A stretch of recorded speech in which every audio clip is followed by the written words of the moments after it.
In this presentation, we're going to be covering family characteristics, specifically on the family Rosaceae by looking at our plant Prunus virginiana.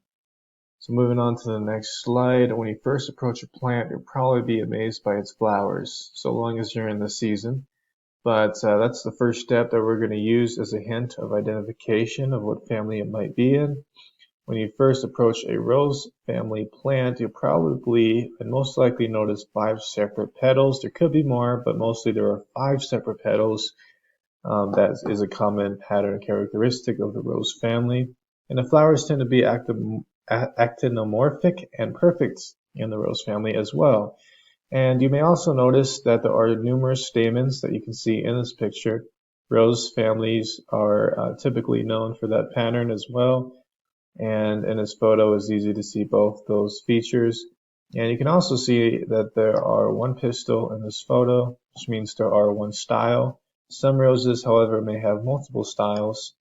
But in this picture, it is pretty clear that the ovary of this plant consists of a single carpel, forming a single chamber that matures as a drupe fruit type. So moving on, stepping away from showy flowers, what other things can we notice and observe from this plant? Well, here in this specific plant, we see that there are simple, serrated, specifically cerulate, and alternate leaves.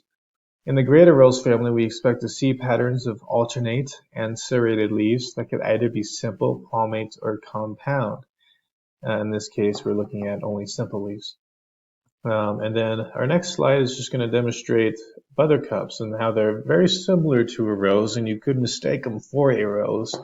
However, as Tom Elpel mentions in his book, Botany in a Day, there are often stiples at the base of leaves in the rose subfamily, while buttercups will not have those stiples.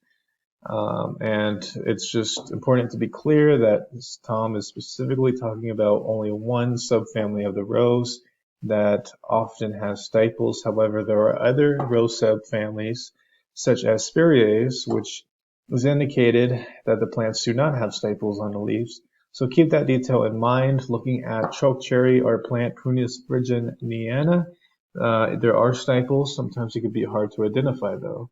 And to conclude, here's just some of the traditional former subfamilies of Rosaceae. Here we have Spiraea, plum, and apple, and all 3 of these are now formally linked together into 1 grouping in modern day, and which is going to be under the almond subfamily, which is under Amygdaloideae. I think that's right. Hopefully I pronounced that right. I did look it up previous to this video, but it's still nice to use and understand these traditional classifications because they are also very helpful. They were classified for a reason traditionally. And most of all of the separate classifications and subfamilies of the rose family are based off the fruit types. So they offer unique characteristics there. And just to conclude, chokecherry belongs to the broader Amygdaloideae almond subfamily, which is now this in modern day. And but it was formerly divided into the former plum subfamily, so formerly it would be under the plum. And that'll be it. I know it can be a little confusing with the families, but that's just how it is, and I hope you enjoy the presentation and have a better understanding for the rose family. Thank you.